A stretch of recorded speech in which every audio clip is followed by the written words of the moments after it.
Weekly Feed live at South by Southwest in Austin, Texas. I'm Kyle Meredith, and standing next to me is the band Dawes. How about this, huh? So excited to see everything you guys have done. Album number 3 now, Stories Don't End. It's coming out very, very soon. Yep, April 9th. April 9th, right. And what a record. Well, I mean, I've only heard one song, and I can already say what a record because the sound is obviously bigger and elsewhere. The one great thing that I've noticed so far is you guys have done this really great feat of being able to write road records without them sounding like road records, because so many artists, you get your first album and then you head out on the road, and then the second album nobody can relate to because it's all about road records, you know? But, you know, time spent in Los Angeles was a bit like that, and now from a window seat even a little bit more. And how does that happen?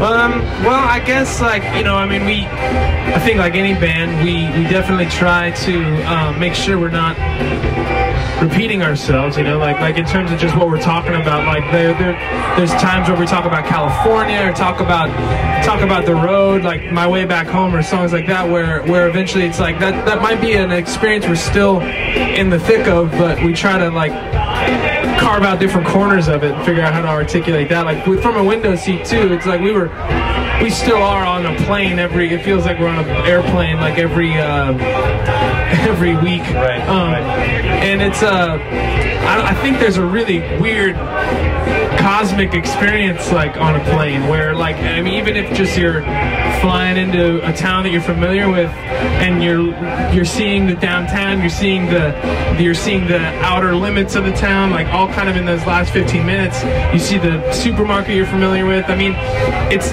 definitely a road song because it has to do with traveling, but it also, I feel like it's sort of, you know, trying to talk about it within our current experience, which is not really what it was when like those classic road songs were written, you know, where it's like it is a matter of like, well, we're all in the back of a van without a cell phone and we're just kind of you know, we're just gonna see what this country has to offer. Now I feel like it's a much more stimulating experience in every sense of the word. So like now, being on an airplane, I feel like if you really let yourself go, you could really get caught up in it. It could really like blow your mind a little bit. It's because you don't have that. You have road. You have lots of songs about the road, but not about the airplane. As far as lyrics go, by the way, do you ever get in that point where you're thinking, "Oh God, are the words gonna come?" Definitely. After our second record, Nothing Is Wrong, I didn't write a song for like 10 months. I mean, 6 of those months were like after the record was the period between the record coming out and the record being finished. So we were just kind of focused on Nothing Is Wrong for so long, but then finally it kind of like, you know, when my head got above water, I was like, well, I haven't written this song in a long time. And so I definitely for a second was like, I hope I write another one. Yeah. and then when it did, this was From a Window Seat was actually the first song we wrote for the new album, and then that kind of dictated the direction of the rest. Well, let's see. The first record was had themes of mortality. The second one was more about growing up and becoming that man.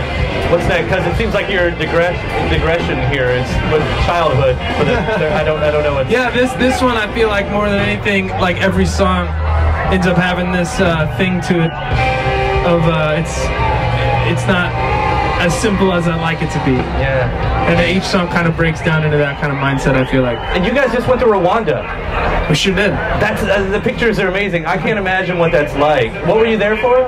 We were there with a charity called Nothing But Nets, which is basically a charity that's fighting against malaria. Right. And we kind of got on board with them when we realized what a brutal killer malaria is around the world, and it was a really life-changing experience to see, because we visited refugee camps. So not only were we learning about malaria as a disease, we were also learning about certain parts of Africa with so much injustice and so much displacement on a profound level. It's really it'll shake you up. And so now, you know, we're trying to somehow by being expressive musicians, try to help out in whatever way we can. Do you get that point though where you get back and you're going, oh, I was so inspired, and I know that's going to wear off at some point. I know the regular, routine is going to hit back in. How do I keep that up? How do I keep that going? Yeah, I mean, it's definitely stuck with us, and I feel like it's we all of us here could talk about how cruel the world can be to a group of people here and there, but it's a whole other thing when you're witnessing it firsthand and you're standing right in front of it, and that's something that I don't know if it's possible to shake. I mean, yeah, we've already gotten into our routines, and here we are at South by Southwest after visiting refugee camps. It's definitely quite a juxtaposition, but I feel like that stayed with us, and in terms of why we play music and who we can possibly help, I feel like that's now being shaped by experiences like that. Well, it's been a great story. And I cannot wait to hear the rest of this, guys.